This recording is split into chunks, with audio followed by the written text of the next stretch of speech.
I was like, yes, Metal Greymon, and he saved the day, and I liked it. No, I mean it was dumb. Like, it doesn't make sense. I was absolutely confused and had no clue what the hell was happening. Here's the new villain. We beat the new villain. We move on. Here's the new villain. We beat the new villain. We move on. Here's the new villain. We beat the new villain. We move on. Here's the new villain. We beat the new villain. We move on. Here's the new villain. We beat the new villain. We move on. Run. Welcome to Podagus, your friendly 8-legged dog bus companion to the 2020 Digimon Adventure reboot. This week we're discussing episode 56, The Gold Wolf of the Crescent Moon. I'm your host, Jeff Ruberg, and before I introduce this week's guest, I just wanted to let everyone know that I finally opened up a Discord server for the podcast for people to talk about Digimon, anime, games, and whatever else. Check the show notes for a link to join if you're interested. Alright, without further ado, I'm excited to welcome to the show Jordan from the Shonen Flop Podcast. How's it going, Jordan? Hey, what's up? I'm doing all right. You know, just watched Digimon again, thinking about Digimon for the first time in a little while, but I like that, so yeah. So yeah, can you explain for listeners what your backstory is of Digimon? Like, how'd you get into the franchise?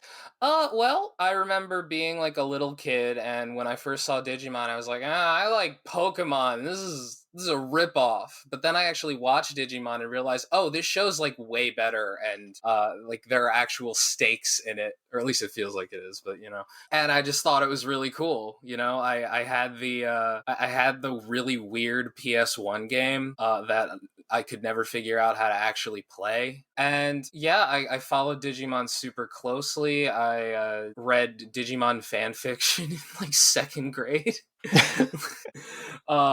But yeah, no, I loved it. Do you remember the topic of the fan fiction? Oh, I read no, you misunderstand. I read so much fan fiction.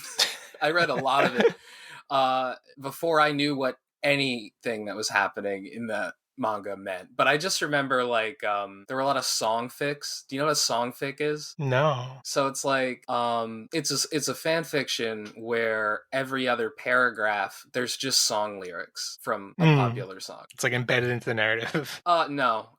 Much worse. Oh, it's just there. It's just there. These were not good. So which of the seasons have you seen, and like at what point in your life, like mostly as a kid, or like did you rewatch them as an adult? Okay, so here's the way it worked was I was like obsessed with seasons 1 and 2. I loved them so much. And then 3 was like too real. 3 was like way darker for me and kind of put me off. And then I saw 4 sometimes, and 4's okay. 4's not that great, but it has a cool theme song. But then like years later in my 20s, I went back and rewatched Tamers and was like shocked, because it's like actually like a good show. It's like dark as hell. It's like Evangelion for kids. I love it. Yeah, I love looking back at like the things that the arguments or like reasons people had for disliking things as kids. It's like to an adult palate, it's like you disliked it just because it was vaguely different. Wow. Okay. Yeah. Well, it's also like, you know, you get older, you have different priorities, and the big attraction for me to Digimon was like, it was like this safe little world escape, like from like reality. I don't know. That's very sad, but like that is how I kind of viewed Digimon. And then Tamers is like, it takes place in the real world, and I'm like, well, this is sad now. Yeah, it's definitely not an escape. Even 0-2, where they're like mostly in the real world but still go to the digital world a little bit, it's like still all like happy-go-lucky and escape fantasy for the most part, aside from when like a character dies, and I guess multiple characters die. I don't know, the whole tone of the series is pretty upbeat anyway, unlike Tamers. Oh yeah, well see, here's the genius thing of the first 2 Digimon seasons. They basically made it so death didn't exist, you know, like, oh, Leomon died for like the third time, whatever, Leomon will get reborn. Like there was a reincarnation element directly into the show where it's like you'd see these characters die and like, well, that was sad, but hey, they'll be back. And it like it kept it, I think it kept it from being too dark while still allowing there to be like a lot of violence in the show. Yeah, and then Tamers was like, nope, there's no saving you. This is the real world. Oh man, I still remember like one of the like in Tamers, what they did was you see the little like specks of digital dust that Digimon like disintegrate into, and then they just have the Digimon like absorb them, which is horrifying. Like it's awesome. Tamers rules. So, on to some lightning round questions. I guess this first one might be obvious then. What's your favorite season? Yeah, it's Tamers.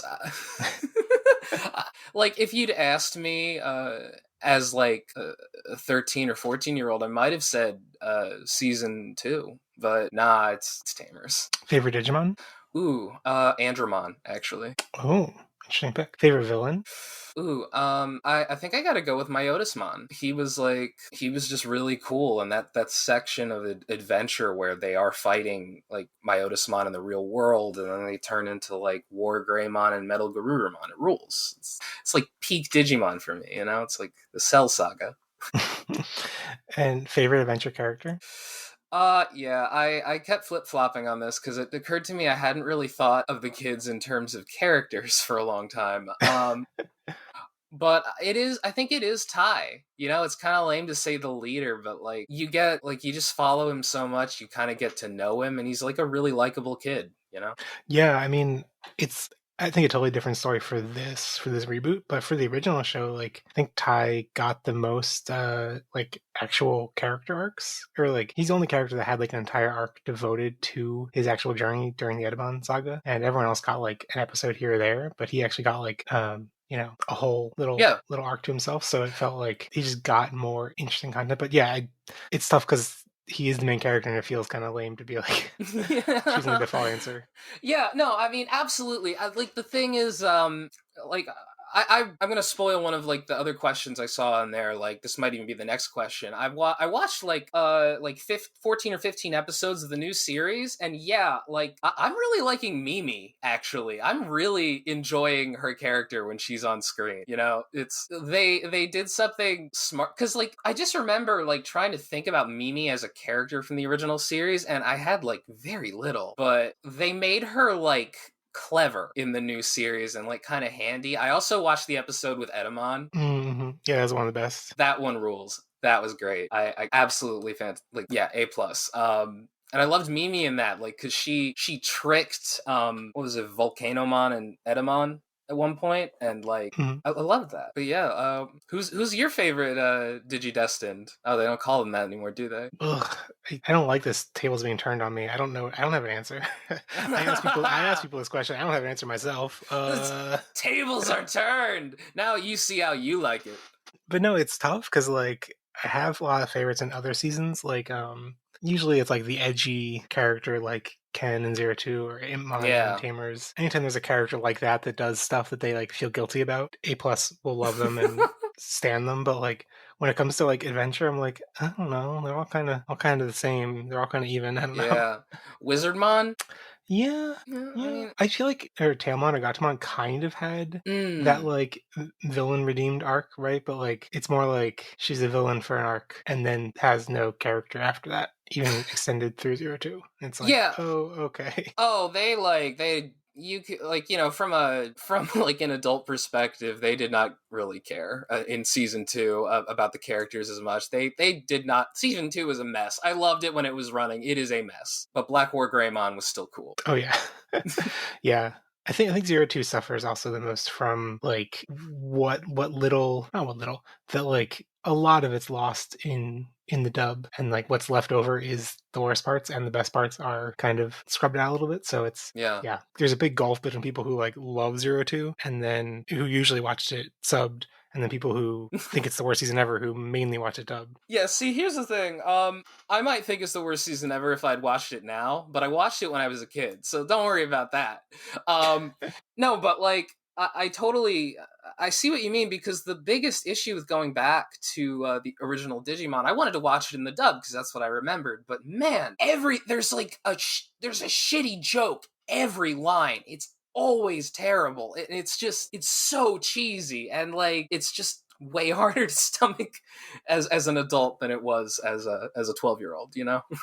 Yeah, it's definitely an acquired taste. Like I'm used to it now, but like it really takes some adjusting, getting used to. Yeah, it's weird though that like as kids we just like the jokes didn't land with us, but we just ignored them and focused on the shiny toys. So do you have a hottest Digimon take? I don't know how hot this is, but like the like epilogue to season 2 is hot garbage, and it pissed me off royally. Like this is some old school nerd rage in me, because the biggest one is, excuse me, but you're really gonna screw up my ship by putting Sora with Matt? You spent the whole season implying that Sora and Tai were together. Where did this come from? Out of absolutely nowhere. I was furious. Just absolutely. I mean, I think I don't know, it's all vague and stuff, but like, I think canonically Sora and Matt are supposed to be dating in 02. Well, you know what? You mentioned that the dub changed things. There's a very good chance that the hinting that happened in the dub was just taken out. Yeah. Well, and there's a lot of like Tai like pining or like getting rejected by her in 02. Yeah. So if you had to invite 3 Digimon characters for dinner, who would you invite? So I was trying to think who would actually be the most pleasant at a dinner party. And the answers I came up with were Sora, Iori or Cody from season 2, who just seems like a very nice, polite child, and Henry from season 3, who would just be kind of chill. I like, the more I was like, would I invite Rika? Rika would hate being in a dinner party. Oh my god, so would it's like these guys will get through the dinner party, He chose the three like most chill, reserved people you could think of, most polite. The most polite, yeah, exactly. Like the ones who it's like who are also like pleasant too, like I don't think Matt would be fun to hang out with, but like Sora's fun. So on onto the topic of Adventure 2020. So aside from the episode they're going to be talking about, like what other episodes have you seen, and like what had you kind of heard about the show? Well, I'd heard some buzz that it was pretty good, because I remember when Try came out and everybody said Try was not great and not worth watching, so I didn't watch it. But people were like very positive on the new Digimon series, and like, yeah, I watched a handful of episodes, and yeah, I see why. I mean, like it's not grabbing me like like I was grabbed by Digimon when I was like a very young child, but I mean, that's not fair to judge the show on. I think it's a legitimately superior show, actually. One of the big things I immediately noticed was how, oh wow, they're getting the ultimate evolutions out of the way fast. Yeah, it's like starting episode like 10 or 11. Yeah, I actually appreciated that. Like, cool. I'm seeing my old friends and we're getting them out of the way. I got Metal Greymon right there. We're good. It's like power inflation in card games or video games or whatever. Like back in the day, Ultimate was a big deal, and now it's like, oh, that's nothing these days. Yeah, but I also think that I think they wanted to show that, though. I feel like that was where the creators going like, all right, everybody's seen Ultimate, everybody's seen these guys. We're really gonna build up to Garudomon. You already know Garudomon. So yeah, I think like another 10 or 15 episodes with like Bergermon. It's like, okay, we're kind of bored of these, but it's interesting. Even after the Ultimate episodes, we've still gotten plenty of Greymons appeared a bunch, Garurumons appeared a bunch. I guess if there's a favorite champion, they still bring it out plenty. I always felt like the implication was that, like, the stronger the Digimon, the more effort it took to maintain or something. So they're like, oh, if we're just walking around, like, yeah, I'm just going to get on Garurumon's back. Whatever. Yeah, I mean, it's convenient. Yeah. So you're saying you think it's a basically a better show than the original. I'm curious which episodes have you seen, like, because I think you mentioned off mic that you'd watch like the first 12 or so. Is that right? I think I watched like the first 14, it looks like, on Crunchyroll, but and then I watched, you mentioned Edamon showed up, and I do love me some Edamon, so I watched the episode that Edamon was in, and I liked that one a lot. So maybe, I guess in total, like 16, including the one we watched for this show, 17. Yeah. And so you watched like a couple, like the episodes right before this one, right? No, I didn't. Oh, okay. I had no clue what was happening. I knew the premise. I was just like, why is, like, here's the thing. This was a very classic Digimon episode. Like, you turn on a random episode of Adventure, it's probably, there's a good chance if you catch it in like the middle second half of the season, it's gonna be Matt and Gabumon just walking around. So I was prepared for it. I mean, this arc in particular, they've like put in the least effort to actually like have any kind of through line between these episodes. So like there might have been like a line of dialogue that was confusing, but like aside from that, you're basically on the same page as everyone else. So don't even worry about it. Did I like miss something? Was Tai there at the beginning of the episode, or did he just actually show up out of nowhere? Like it seems like he did. Yeah, so he's been doing that last couple weeks. He just like halfway through the episode is like, oh, and then he's there. Where is he? Where is he when we're not looking at him? Is Matt just like, is he like trailing Matt? Like I mean, he's Schrodinger's cat. Like if you can't see him, then he might be there. You never know. If you see him, then that he might not exist anymore. yeah, cause like in the old series when they'd split up and when Tai would show up, it'd be like, oh my god, Tai, you found us, wow. But yeah, it's I don't understand, but it seems like this episode's plot was very enclosed anyway, you know? Yeah, totally. Well, that's a good segue. Let's jump on Metal Greymon and magically teleport to someplace completely different as we dive into this week's episode 56, The Gold Wolf of the Crescent Moon, aka Three Wolf Crescent Moon. And the spoiler policy for this week, like always, we'll be talking about everything included in the episode on Crunchyroll, which includes the title and preview for next week, but doesn't include any titles and previews or synopses beyond next week, which have been released up to episode 60, but we're not going to talking about those. And also, we might spoil anything in the original adventure N02, but not in any other seasons of Digimon. But yeah, quick recap of the events this week. So Yamato is following his Digivice into a forest. Gabumon has some weird dreams, but they get attacked by a ghost samurai who they narrowly avoid as the sun rises. They follow a stray Strabimon back to his village and learn about the samurai named Zambamon and call Koshiro to do a day-long Google search. And the next night, Taichi appears by magical mascot mandate, and he and Yamato keep Zambamon busy until the morning. And then next morning, they get a call back from Koshiro, and Yamato and Gabumon run off to find the ancient sword, which is totally not a sword, that once defeated Zambamon. It's a halberd. It's yeah. a sword. And then once the sword breaks in half, the display of friendship from them wielding the separate halves in unison causes Weregarurumon to evolve into Crescentgarurumon and finally defeat Zambamon. Yeah, so what do you think of the episode? Oh, I liked it. I mean, it's very flawed. It's very silly. I did look a little bit down there. It seems like a lot of people didn't like this episode, and I 100% understand why. But you know, for me, it's just like, this is Digimon. It's like a weird bottle episode. They got to pull from some obscure Japanese mythology I don't understand to just like justify a brief character's a character's like evolution to Mega. Yeah, this is Digimon. Yeah, I mean. Yeah, this episode was like, it was pretty fun. There's not much like complexity to it. It's like a pretty self-contained scenario. It's just, there's a ghost. Gabumon has some vague connection to the ghost, I guess, to another ghost, and gets an evolution. So I was very confused about this. Are these are the Digimon's past lives? So that is completely unclear.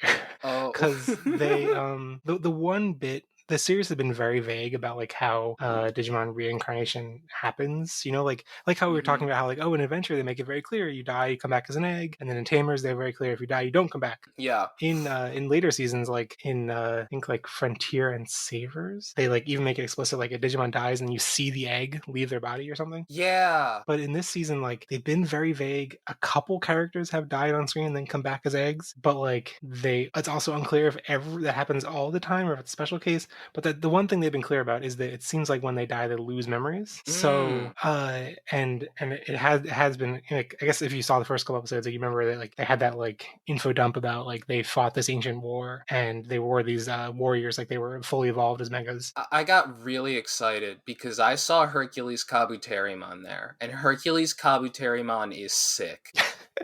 That's one of the ones that like I had seen and heard about, like back in the day when he wasn't in the show, and I was like, oh, it's just a bigger beetle. Well, he wasn't in the show. That's the thing. They never showed Tenemon's fully evolved mega form. Only Matt and Tai got mega forms in the original series. And I only knew about Hercules Kabuterimon because I had the Digimon card for Hercules Kabuterimon, and he looked really cool. Well, Try is definitely a mixed bag. I mean, it's not really spoiling much to say that all of the mega forms show up in Try. Oh. And most of them are fine. They're not that big of a splash, but Hercules Kabuterimon is actually like the best, kind of like the best part of the entire 6 films, and it's at the it's towards the end of the 3rd film, and you don't even need to watch the last 3. Just watch the first 3. Oh man, I will at least look that up on YouTube. You know? Yeah, it's like the one time where it actually like they actually pulled off an emotional scene really really well, and there are fans of Try who will defend the entire series, but even people who write off the entire series still like that one part of it. So Awesome. he got his time in the sun, I guess. I'm really glad. He deserves it. He's a big, beautiful boy. Apparently, are you familiar at all with the '90s PlayStation 1 Digimon game? Well, when you mentioned that before, I was going to ask. The first one. Okay, because I was like, I think there were a couple, but I didn't actually play them myself. So the first one, they learned their lesson after the first one. Because after this one, they just became like JRPGs. But the first one is this weird hybrid between an RPG and a Tamagotchi. It is absolutely impossible to figure out. I had no clue what I was doing. My Agumon evolved into Numamon. Your Digimon could poop on the world map, and it would remain there forever because you were a bad Digimon tamer because you didn't get them to the bathroom in time. There are bathrooms in this game. Of course there are. Yeah. I mean, I played the Next Order game for, I guess it was that PS3 era, PS4, which was like a spiritual successor to the original World game. And oh man, I lasted maybe like an hour or two before yeah. being like, this gameplay system is too confusing. It's so weird because I was used to Pokemon, and then like it is radically different. Like, you don't control the Digimon and tell them to attack. You literally control your character telling the Digimon to attack, and then the Digimon will do whatever it wants. But no, I brought it up because I watched this like Let's Play of it years ago, and nobody could figure out how to get Hercules Kabuterimon. It turned out that the guidebook that they were using was wrong. The person running it actually had to hack into the game and look at the hex code in order to figure out the actual way to get Hercules Kabuterimon. So I'm glad he's here. How did you feel about, like, coming into the series, like you're used to Metal Garurumon, like, and were a fan of that? What did you think about this, like, getting a completely new evolution? Did you expect it when you heard about the series? Like, were you surprised, excited, disappointed? I mean, so on one hand, I am excited that they are getting new megas. I think that that's cool. However, I'm not super into the design. I don't really appreciate the like single color gold look as much as Metal Garurumon. I just think Metal Garurumon is more visually interesting. Also, like, Digimon in the early days were like weirdly creepy. Like Andromon. That's why I like Andromon a lot. So I think I like, and like, Kabuterimon is also really creepy in the original series. So I think I kind of gravitate towards that style a little more. Yeah, like Crescent Garurumon is definitely the modern Digimon aesthetic is like very like pointy and shiny and angular, and like it's more like cool than creepy and cool. Yeah, it definitely got a little bit more, well, that's anime, Like, not that it doesn't look good, but it's something I just kind of miss a little bit. Yeah, I think especially like if you look up like Crescent Garurumon's artwork and other appearances, it's more like an interesting mix of colors. Like there's like some gold and silver and blue, and in this representation, it's like he's just like a bright yellow throughout, and it's like not quite as neat. I got really worried when I saw Crescent Garurumon because I was like, oh no, do all of the mega evolutions, are they all just gold? And then I had to look it up, so thankfully they're not, so I can appreciate the gold a little bit better. Because the other thing is, like, I remember the Digimon movie, and there were just like a bunch of Digimon at a certain period of time where, to show that they were strong, they would just have them in gold armor. So I saw that and I was like, well, I've seen so many Digimon in pointy gold armor. Yeah, like that. And that moment in the movie just doesn't, that was its own can of worms. It's just like, oh, we need to power up. Okay, let's power up. Okay, now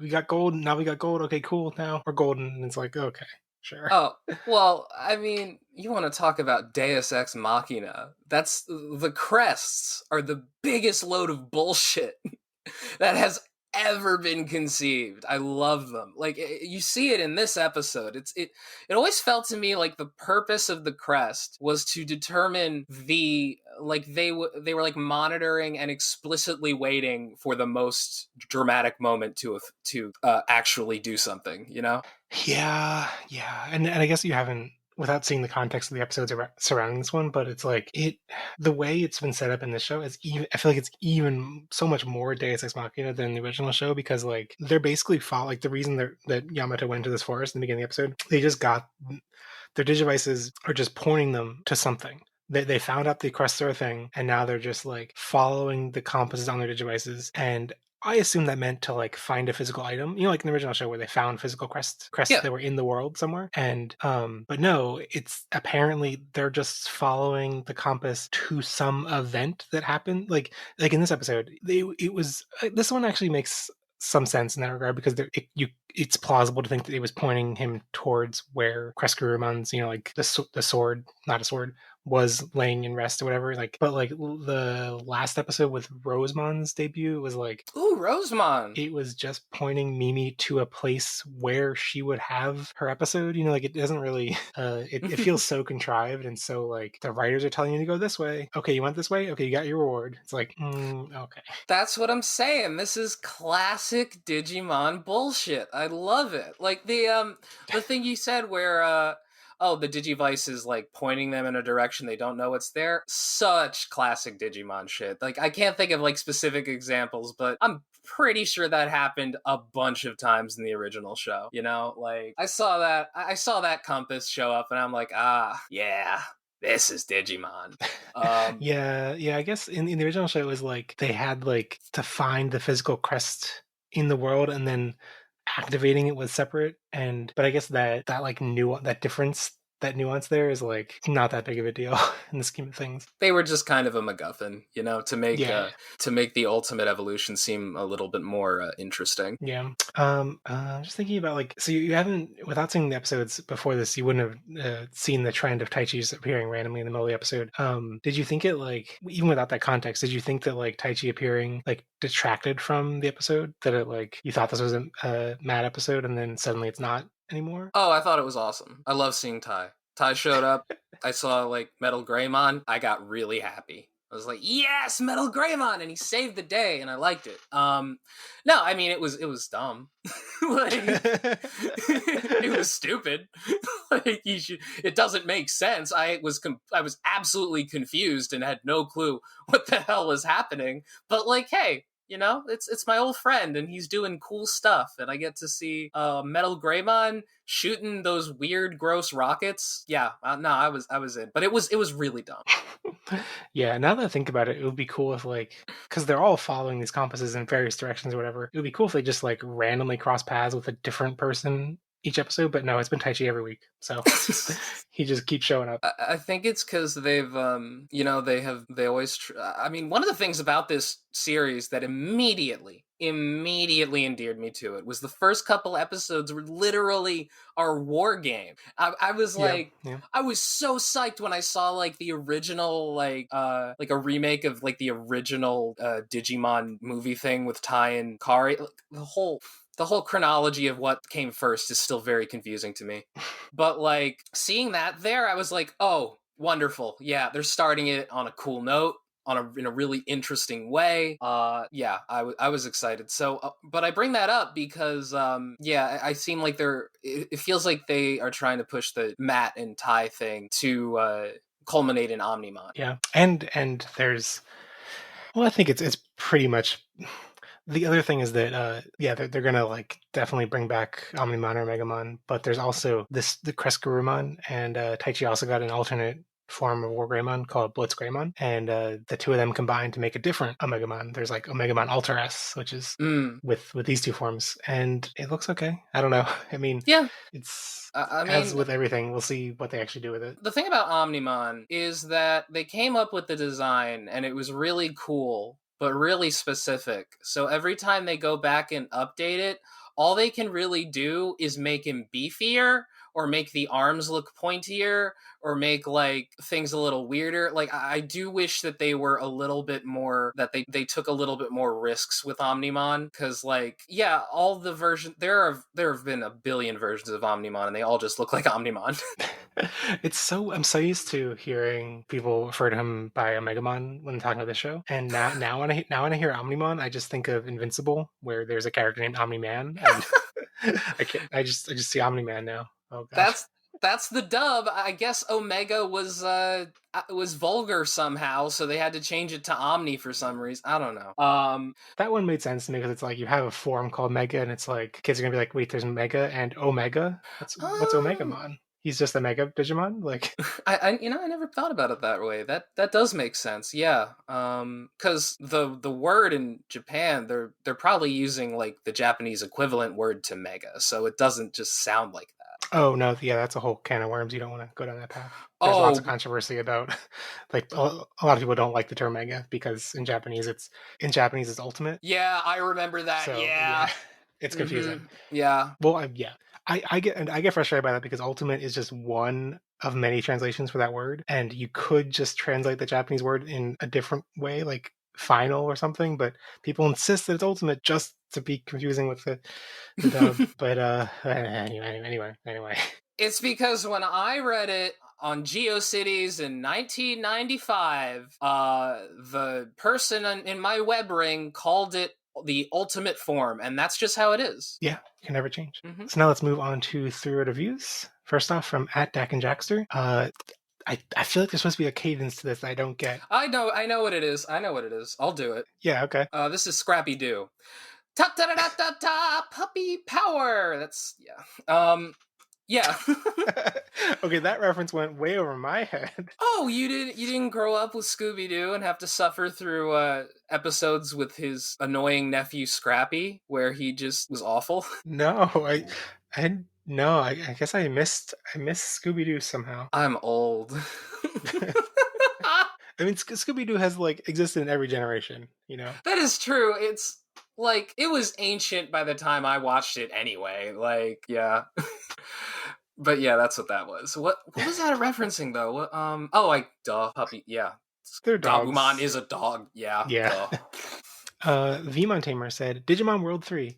So yeah, this episode had a very strong Digimon World 3 aesthetic apparently, which, like Digimon World 1 that we were talking about, I haven't actually played, but know enough that like the 3 characters in this episode, well, more than 3. Zombamon is apparently a big boss in Digimon World 3 that like blocks your progress, and so a lot of people remember Zombamon being really annoying.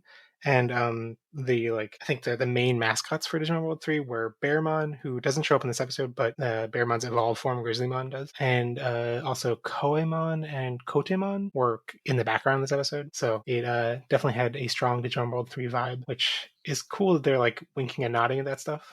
I did notice that you mentioned this sent you down a Google rabbit hole. It sent me down a Google rabbit hole too, because I was like, this feels like a reference to some story in Japanese mythology, but I couldn't find it at all. But I did find a lot of people complaining about Zanbamon from Digimon World 3.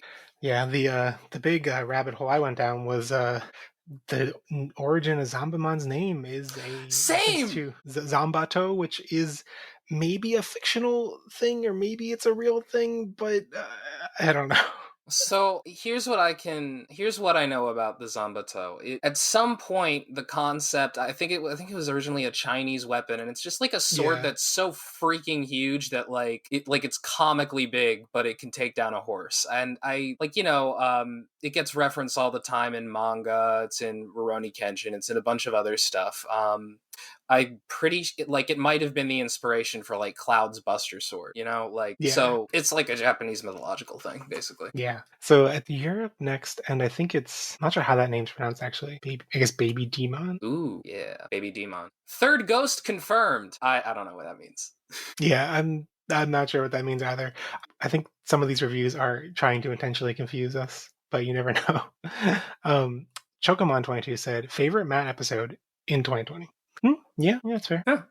Wait, is this a 2020 episode? Oh, in the 2020s. Oh my god. The season premiered in 2020, so. I thought they were like, it's my favorite Matt episode this year, 2020. Like, oh.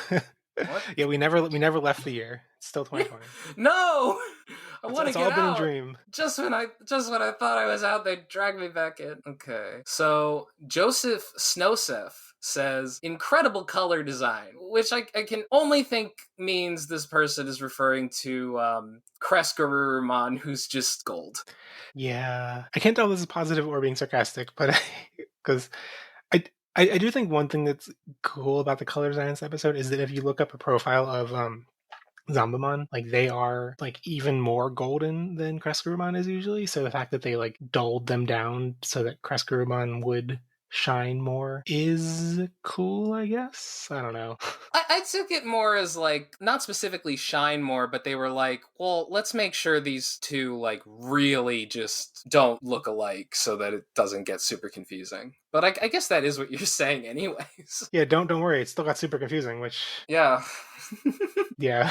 Okay, and then Podcast said +5 defense. Yeah, he put on his armor, and that's big. You know, like I think the transformation sequence was pretty cool, but also it was literally just armor slides on. Now he has armor on. Oh, God, that reminds me. I noticed at some point, wait, why does Wergarurumon have Stegosaurus spines? So that was interesting to discover about Sagittarius mode. Yeah, that's yeah, that was actually I actually really like that mode. That's a cool addition the series added. Yeah, it does some cool things with it. It gives the ultimate forms a little more stuff to do. I appreciate that. Oh, and then Corito Prime says gold saint cloth. I get it. I appreciate it. Andy Lucas OE said you'll suffer me, and I don't know what this one actually had a GIF attached to it, but I'm not sure.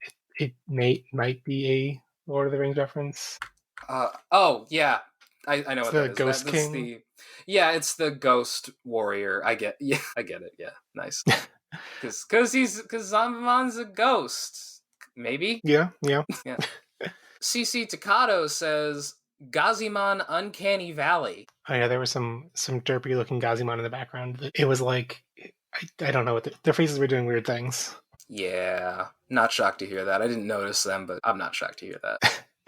That's what instead of watching the characters, you need to look in the background and see who's making bad faces. Oh yeah, then I'll notice all the animation mistakes. Well, Bored Individual said golden armor energize, which referencing that golden armors from the movie. Yep. Yeah. The golden digi eggs. Oh yeah. I mean this was literally golden armor and completely unrelated to that concept. At Happy X2 Meeting says fine Taichi appearance. Yeah, I agree. Yeah. You did a good job, Taichi. He's a good boy. He gets a treat. He's a good boy. He's very brave. Austin LC23 said Digimon bleed now. I noticed that. Only when they're like macho samurais and they're like showing how hardcore they are because they bleed from their eyes. Yeah, but it's also like sparkly blue blood, you know, like which is great because it's like I know he's covered in blood. Just because you make it like blue and digital looking doesn't mean I don't think it's blood. I mean, also he's a ghost. Ghosts shouldn't be bleeding? This is not a normal thing. That is a good point. That didn't occur to me. Yeah, he probably doesn't have a lot of internal stuff happening right now. But he's just so hardcore, so macho. The blood is metaphorical. All right, it's it's ghost. It's ghost blood. It's ectoplasm. It's ectoplasm. Oh no. Yeah, there we go. Series makes sense now. Yeah. Oh, yeah. PDX anime in the vocal style of Thanos. This is gonna suck. I have actually never seen the Avengers movies with Thanos. Oh, wow. Yeah. Okay. Well, there's not much to just... But I guess it would be, I am inevitable. Is that close enough? Yeah. No, okay. I actually don't remember. I mean, I know he says it. I don't remember how he says it. I mean, it's just an intimidating big blue guy. But yeah, Tai is definitely inevitable. And last one from CRR McRae. Great fan design. And I just happened to have done a deep dive on Zombamon to realize that Zombamon is apparently originally came from a design contest. I don't think there's any records of like what the design contest entry was. It may have just been like a random drawing of like a like stick figure samurai, and they were like, okay, let's draw a samurai. But apparently they did originate from a fan drawing contest. So that's awesome. Do look really impressive. Let's get into some listener comments and questions. First off, from Dak and Jackster. For me, this is the first time Tai's token appearance actively detracted from the episode, lessening the atmosphere of Matt and Galmon toughing it out against a seemingly untouchable demon. It'd be like if Gurumon had shown up to assist against Crossmon, just tone deaf. My main takeaway from this comment was I forgot who Crossmon was. For context, Crossmon was the enemy that Tai fought when Agumon evolved to War Greymon for the first time. Oh, good. War Greymon is still in this series. Okay. That's some weird context. So is Metal Gurumon. Metal Gurumon's appeared a couple times. Okay. This is a second mega. So. Huh. Yeah. Yeah, it's weird that they like, oh, I guess actually maybe you like blinked and missed it, because they did actually show up in the episode. Like there was like a flashing back to them fighting Zambon, but it was like in like 2 seconds. So they showed Yeah, like War Greymon and Metal Greymon briefly. I don't think I registered that was Metal Greymon or Metal Garurumon and War Greymon, but yeah, I'm gonna have to rewatch the episode. Yeah, I could see that being especially jarring if you expect them to be like big splashy appearances, and they were like literally in like flashback stills, didn't even move. But yeah, I didn't think Ty's appearance actually he was there, but he didn't take. He felt like he was such a backseat. Like Yamato did all the actual stuff, and Tai just happened to be there. Tai may as well. Tai may as well not have been in this episode. Even after he shows up, he really doesn't do anything. You know, it's still the Matt show. It's still the Gabumon show. It really is. No, it was a bad decision to have him show up from a storytelling perspective. It absolutely detracted from what was happening and created this Deus Ex Machina instead of coming up with like a better way around it. But I still really like seeing Tai and Metal. And Metal Greymon. So I liked it. Who cares about storytelling decisions when you have toy selling decisions? So, you know. Big dinosaur with like metal pecs that shoot out weird, gross, Giger looking missiles. What's not to love?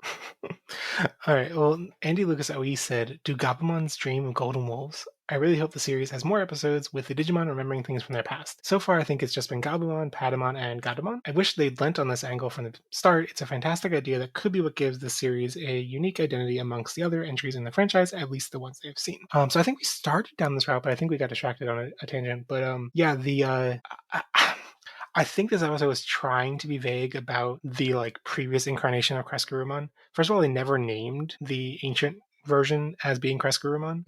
So like it could just be a golden warrior that Crescent inherited the armor from, but like we saw the silhouettes, we saw Sambon's flashbacks, they looked just like Crescent. It is absolutely implied, at least to be Crescent, yeah. But like, so it could be this other warrior that was completely unrelated to Gabumon's previous incarnation, or it could be Gabumon's previous incarnation. And I think it's frustrating that they like leave that completely ambiguous, because I think you can stretch to see how like they implied before that these the partner Digimon were ancient warriors and died fighting Millenniumon in this past war they talk about in episode 5. Wait, isn't that the plot of Frontier though?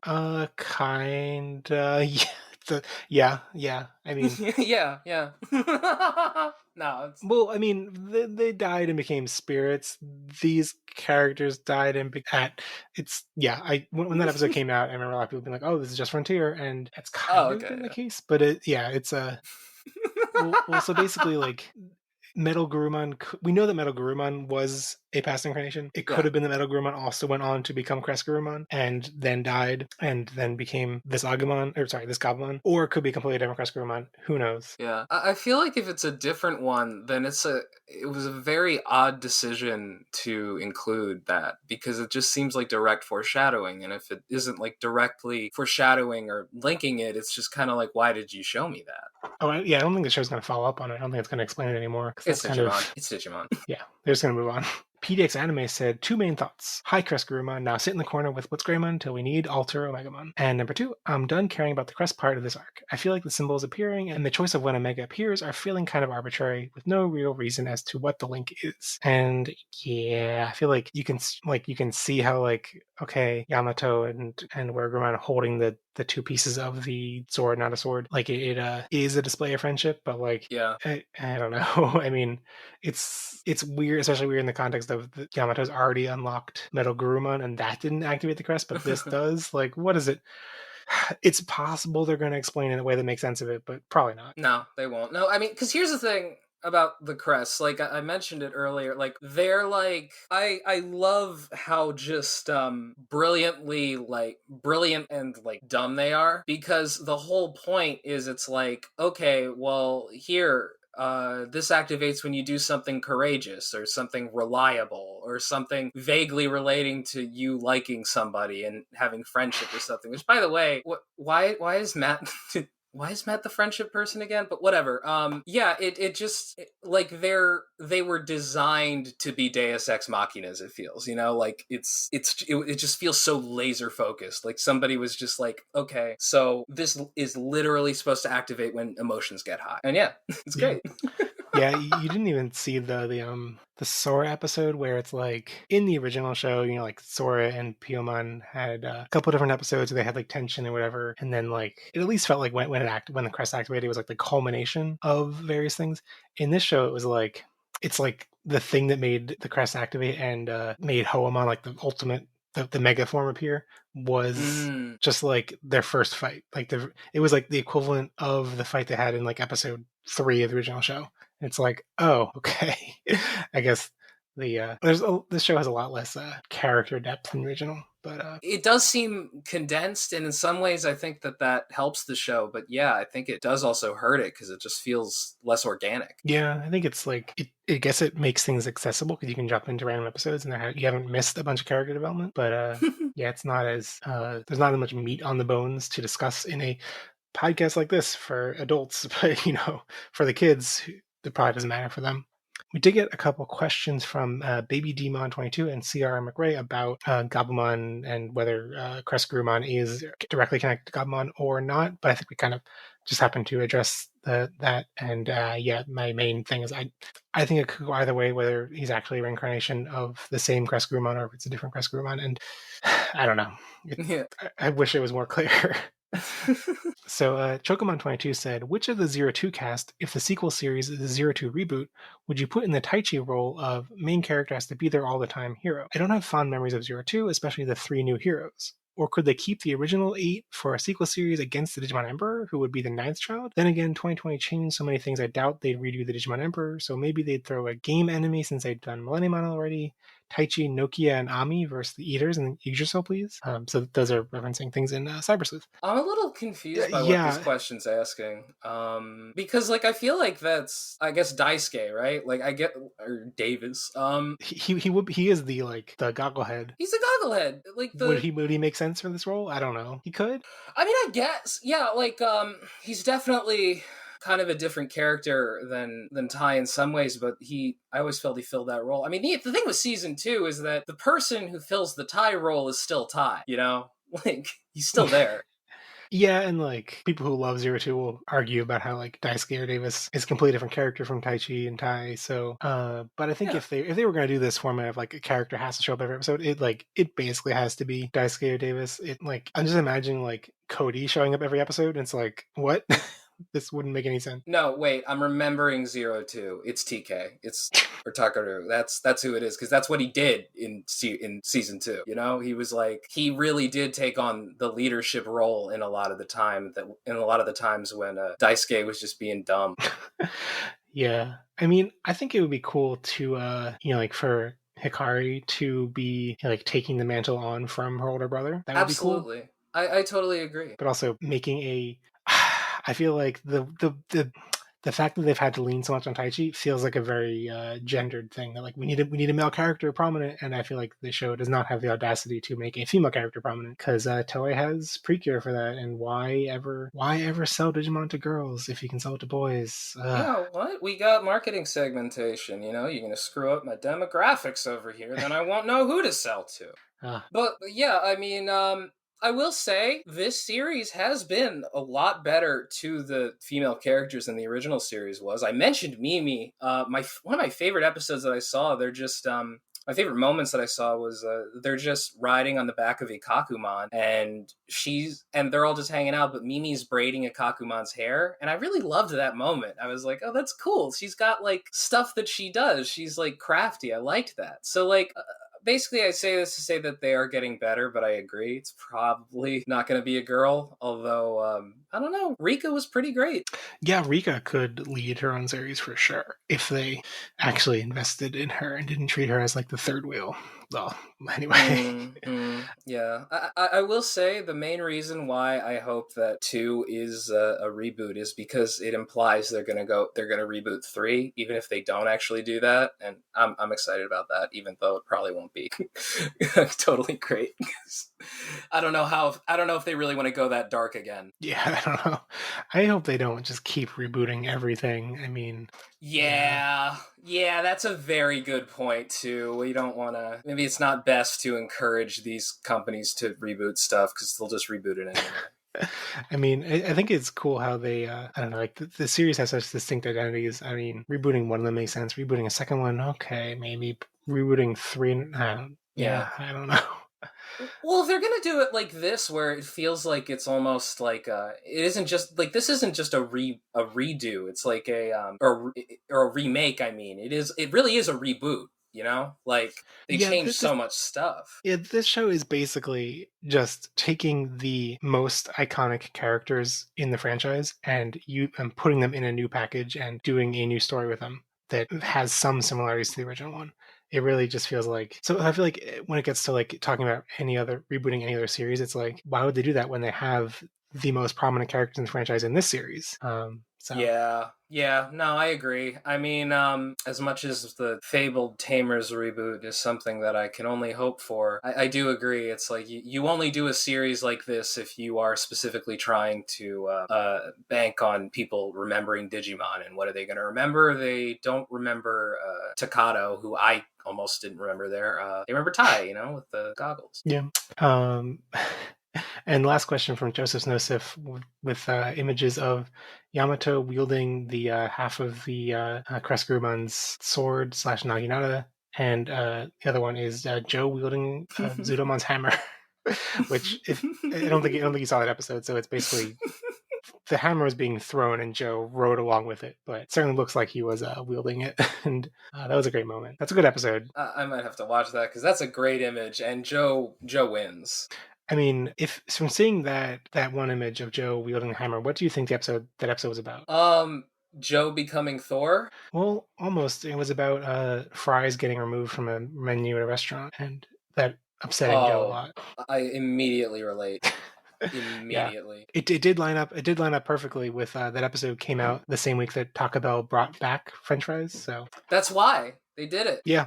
Joe, you did it. Joe saved the day in the real world. Yeah. So to close out the show, how would you rate this episode, and who's your MVP of the week? Let's see. So honestly, as much as I did love it, because I do love Digimon, this was, I was about like a 6 out of 10, which is devastating on the IGN scale, but it's not that bad.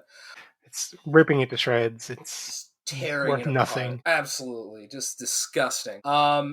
As for MVP, I mean, you kind of gotta give it to Gabumon as usual. That guy, he's got his head on straight. He knows what to do, and he's a good influence on Matt, I think. My MVP, I think I have to give to Strabimon, who we haven't really talked about at all, but he was there. But cool factoid about Strabimon is that he is basically the did not actually show up in Frontier, but is basically the child form of Lobomon / Wolfmon, who was Koji's evolution, right?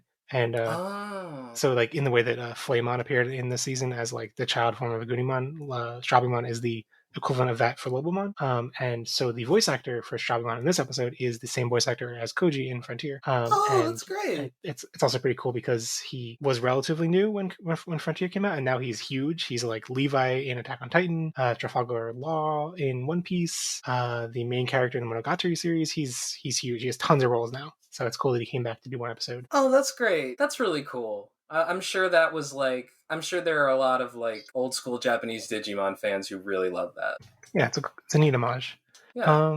And yeah, I think for the episode as a whole, I think I'm gonna end up in a similar place as you with 3 out of 5 stars. It's it was fine. It was nice. Like, I think it's like middle of the road. It's pretty good, but also like not super notable, not super like exciting. Just like, a competent episode. Oh, it did have a really good line that I've been meaning to talk about, where they run into this halberd that they keep calling a sword stuck in the floor or the rubble or something, and Garurumon goes up to it and he just looks at it for a bit, and then he's like, okay, I'll do it, and then he just takes it out. And I just really loved how he was just like, look, you know where we're going with this. You see this, you're thinking he's gonna take it out. Yeah, okay, I'll take it out.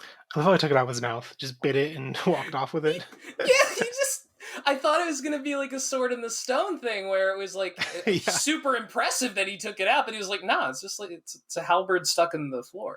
What? Yeah. I guess that's my big complaint about the episode, that is how they keep calling it sword. And it's because the Japanese word they're using for for Kreskurumon is Kenshi, which means like swordsman, but like the actual Japan, like the kanji that is part of it just means blade. So it's really like a person who is experienced in the blade. And also like if you look up Kreskurumon's Null Canon lore and stuff, it's like, oh, they're very experienced in sword play. But again, it's the same root in Japanese where it's just experience in the blade. So like there's nothing explicit about swords. It's just blade stuff, and the English equivalent of those words implies swords. And so it was very confusing and awkward. They kept calling it a sword when it's really just a thing called a naginata, which is just a halberd, a glaive. Yeah. Like it's a pole with a blade on the end. It's a sword with like a really, really long hilt. Yeah. I was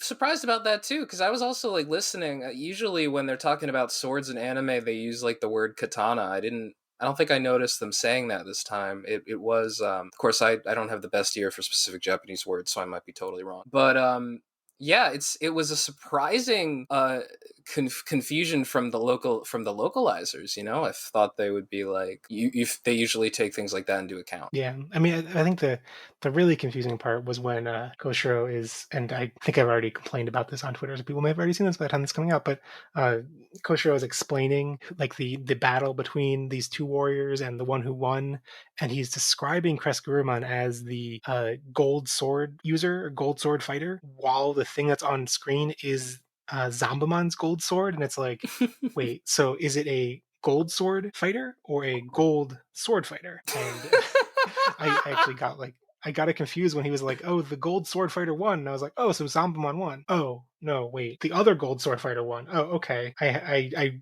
was baffled and had to rewatch that clip several times to understand what's going on. Yeah. So, yeah, not a good translation. Because in Japanese, it's pretty clear that the gold is referring to the warrior, not the sword. So, I see. Yeah. Yeah. That's my nitpick of the week. Jeff's nitpick of the week. Do better, localizers. Come on, get on your game, guys. This is like, you're better than this. I believe in you. You can do better. Yeah, would Yamato let down the Digimon fanbase like this? No, he would pick up a giant sword and hold it up, even though he's definitely not strong enough to do that. Oh, I thought he would just get real sad about it. Oh yeah, that too. Well, speaking of him being real sad, you should watch the episode where Metal Gurumon appears, because it's he relates to a Digimon who is trying to commit suicide, basically. It's like Hell yeah. It's a motorcycle Digimon who is like taken performance enhancing drugs, basically, like made a pact with an evil Digimon, and he's trying to kill himself because he can't get off the drugs, basically. See, this shit right here, this is why Digimon beats Pokemon. Pokemon is too scared to approach drug addiction. You know, like Digimon, though, they're like, yeah, no, this guy's gonna kill himself. He's so sad because he was taking steroids. That's amazing. Wow. Yeah, that's the appeal of Digimon. But yeah, next week is episode 57, Contact from the Great Catastrophe. And yeah, there's tons of Taichis, great, even more Taichis. I think the obvious question this raises, and raised for me when I first saw it, was that like, yeah, Taichi has been showing up in each episode completely unexplained. Are they Taichi clones? I don't know, maybe. I don't know. So I did not watch the episode preview. I didn't realize it was there. Oh, okay. So I'm very surprised now that you're talking about there's too many Taichis. Yeah, there's I mean, it was framed as a like Agumons has to find the real one, which, yeah. I mean, the thing that I find frustrating about Taichi showing up in every episode is that like, it's not that he shows up in the episode, it's that he doesn't leave them during the episode. So like the next episode will show up and it's like, wait, what happened to Mimi? You were just with Mimi. Or what happened to Joe, Hikari, and Tucker? You were just with them. Like, and he never explains or never talks about it. So like, it would be fitting if he's actually a clone, and because also the timing, like how he gets to everyone in the same time that it doesn't make any sense. I thought it couldn't be clones because we've seen we've seen Agumon evolving and fighting, which I assumed if it was a clone wouldn't be possible, but who knows what the rules of clones are. Oh my god, is this show about to turn out to be genius? Holy crap. The whole time they were clones, they worked out something with like the Digivices where it's like, oh, it's a trick Agumon or something. Like, oh, that wasn't really Greymon or whatever. Like, oh man, I'm excited to hear that. That's really good. I mean, maybe all these Taichis are, from all the different multiverses, and I would love the idea. This is like some next level 4D chess writing, for Digimon at least. For Digimon, this is impressive if they were like, yeah, we're just gonna make something seem like a plot hole specifically to bug you, and then, oh, actually, it's something really weird. yeah. Man, I don't know if it's that, but that would be really funny if it was. Yeah, that's basically where I'm at. Like, this doesn't make sense, but like they could go to the route, and it would be funny. So we'll see. We'll see next week. All right. So before we close out the show, do you want to recommend any media you've been enjoying recently? Sure. Yeah, so I'm a big annoying metalhead, and I've been listening to this band Celtic Frost, who were a really cool 80s extreme metal band. It's very, like, if you don't like extreme metal, you won't like Celtic Frost, but if you like extreme metal, you probably already know about Celtic Frost, so actually I'm not sure why I'm even bothering recommending it, but I really like Celtic Frost. That's pretty much the main thing. You need people to know about it. I just look, I want to talk about it, and there's no one around me who's willing to talk about it. So I'm just like, I'm just going to talk about Celtic Frost, I suppose. But the other thing is, I mean, if you ever listen to our podcast, you know that we are obsessed with Chainsaw Man, just completely obsessed with it, and will not stop talking about it. So that's a great series that if you haven't read, I highly recommend. Yeah, you can get in on the hype before it's an anime and everyone knows about it. So psyched. They got the Jujutsu Kaisen guys working on it. I think it's going to be good. I'm knocking on wood, but I'm excited. Yeah. Well, I'm going to recommend a show that feels like a total out of left field pick because it totally had its moment in the sun, and it's like weeks past that now. But Mayor of Easttown is an HBO drama about a small town murder investigation. Small town, I think you mean my literal hometown. That's where that show takes place. Oh, really? It takes place where I grew up. I've never seen it, but my mom has talked about it all the time, and she's very upset with it because she feels it is not an accurate representation. Wait. So how literal do you mean? Because I grew up 30 minutes away from there. Oh, really? Yeah, I grew up in Montgomery County. Oh shit, I'm in Philly right now. No, I grew up in I grew up in on the main line. I went to different East Town Middle School. But like, so it's actually not exactly the same place, which is what a lot of people are very upset about. Apparently, it's like they want to set it in Delco. That's not where Delco is. But I don't know. It's I kind of want to watch it just to see how they interpret that area. Yeah, it's weird because seeing lots of people talk about like, oh my god, it's portraying it as this like not lawless, but like rife with all this crime and stuff. And I'm like, I think that's just like the scenario that it's investigating. Like it's not actually that terrible, miserable of a place. But I don't know, because here's the thing: I've been to some places in the like. In Delco, like around Aston and stuff, like it's pretty run down. Like I'm not shocked to hear that there would be weird crime under there. You know, I think it's easy when you live there to be like, well, I don't get it. Like, it's when you live in areas, it's just like, well, this is just normal, you know? But like, I don't know, like from an outsider perspective, yeah, if you cherry pick little parts of it, you can see some other stuff, I guess. Yeah, I basically started watching the show because it's near where I grew up and thought like, oh, I don't know if it's actually going to be good, but it turned out to be really good. And it's a like murder investigation show that I feel like actually has an interesting point in the end, which I feel like a lot of similar things don't. They just, here, you solve the mystery. Maybe the mystery will be an answer you predicted or not. And that's kind of all there is to it. But this actually deals with interesting themes of grief and loss and coming to accept things. So yeah, I think it's a really good show. And not just because you can hear British people try to do a Philly accent. So oh, they're British? Oh, I have to see this. Yeah. Oh yeah. Oh, I was watching it with my boyfriend and he was commenting on some of the voices and he was like, that's absurd, these accents sound so wrong, like there's no way, like this sounds so wrong. And I was like, I don't hear any accent, what are you talking about? Like, it just sounds normal to me. Oh man, like when people made fun of me for saying wooder, I was like, what? I'm just saying the word. What are you talking it's really about? frustrating. Oh yeah. Well, all right, that brings us to the end of the show. This episode of Podages was brought to you by Gabumon's silence. This entire episode of Digimon could have been mostly avoided had Gabumon just told Yamato about his dreams, But we all know not telling people about every detail of your dreams is the truest sign of friendship. Last week's Digiprompt was, if every Digimon ran their own school in the digital world, whose school would you attend and why? And there were lots of great answers, but my favorite response came in from Andy Lucas Aoi, who said Bancho Lilymon, Rosemon, and Lotusmon's drag school to get all the styles. Yeah, they would definitely have a very good drag school. But next week's Digiprompt is, in honor of Crescent and Panchomon, what existing Digimon would you want to see one of the main adventure partners digivolve into just from finding an item lying on the ground? And send any feedback to podages@gmail.com, to @podages on Twitter, or in the episode comments on podages.com. Check out the show notes to find a link to join our Discord server, and share the podcast with your friends who won't question you when you put a giant rusted sword in your mouth. And if this is your first episode, you can find us on YouTube, Spotify, or wherever else you find podcasts. So, Jordan, thank you so much for coming on the show. I loved it. I had a lot of fun. Thank you for having me. And where can people find more of your stuff online?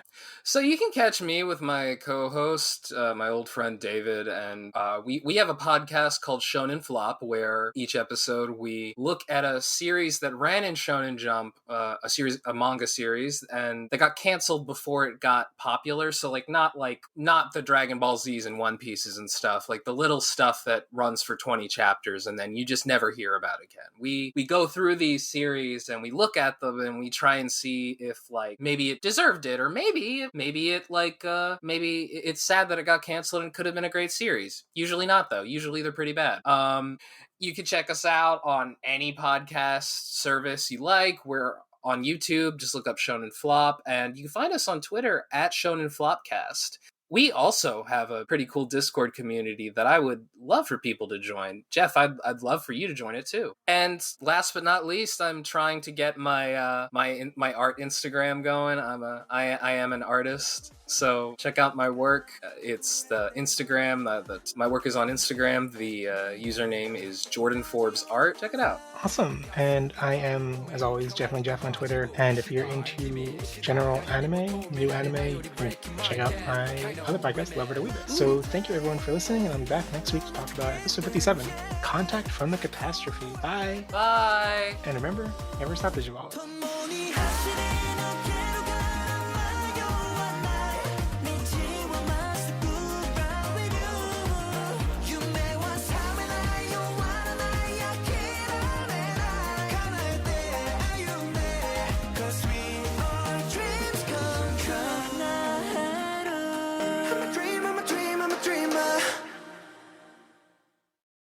I feel like this is a show for kids, so there should be some of that mindset, but also they don't listen to podcasts. Kids don't listen to podcasts.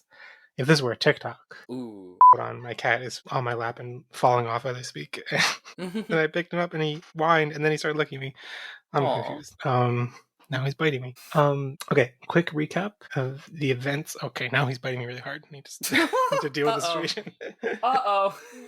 He's falling off and then mad that I'm helping him.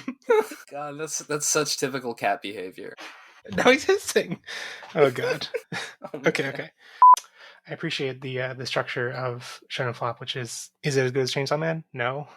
That's the rating scale, basically, it seems. So the way it works is we got flop or not, and if it isn't a flop, well, then it obviously isn't as good as Chainsaw Man. But if it is a flop, then we're like, well, is this as good as Chainsaw Man? And it never is. Yeah, I think it surprised me how in the early days that series seemed it's kind of weird and quirky, but it can't be popular, and it's been so popular. It's baffling how popular it doesn't seem the kind of thing that could be that popular, but it's everyone loves it. It's good. It's just it's a weird breath of fresh air. There's a lot of surprising depth to it, but it's very dark, but it's also really funny at the same time. It really hits a tone that I think resonates with a lot of people right now, especially me. Yeah, I've only read the first 30 chapters or so, but I mean, when Power decides that she's going to become Prime Minister of Japan, she wants to become Prime Minister of Japan so she can raise taxes to 100% and then take everyone's money or something, and also win a Nobel Peace Prize? I don't remember. Well, hold on, because she doesn't want to become the prime minister. She wants to become the first president. Oh, right. Of course. Yeah, big important thing. Power is my favorite character ever.